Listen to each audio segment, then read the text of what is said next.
সন্ধ্যা হচ্ছে আর মেঘ, আর দেখতে পাচ্ছ এখন প্রত্যেকদিন সন্ধ্যা আর মেঘ, তারা এখানে লাইনটা আছে। তো চলো ভিডিও স্টার্ট করলাম এখন। তো আজ কি হবে দাঁড়া তোমাদেরকে বলছি। তো আজ সন্ধ্যার মেনু, এখানে আটা মাখলাম, তো আজকে লুচি হবে। আর এখানে চিকেন আছে প্লাস্টিকটাতে। তো চলো এগুলো হবে, এবার লিচি কাটবো। তো সেটা কেটে নিই আর তারপরে খাবার সময় আসছি। এখানে মেশিনটা চালিয়েছিলাম মশলাটা বাটতে চিকেনটার জন্য, আর লাইনটা দিল কেটে। দিদির এখানে সন্ধ্যা দেওয়া হয়ে গিয়েছে,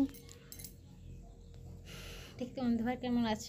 এখানে মিচিটা কাটতেছিলাম, তবে মশলাটা মানে বেটে নিই, না হলে লাইনটার কোনো ভরসা নেই। তো এই যে একদিকে জল পড়ছে আর একদিকে লুচি করছিলাম। তো ভিডিওটা যদি ভালো লাগে তাহলে লাইক শেয়ার কমেন্ট আর চ্যানেলটাকে সাবস্ক্রাইব করে নেবো। Bye bye.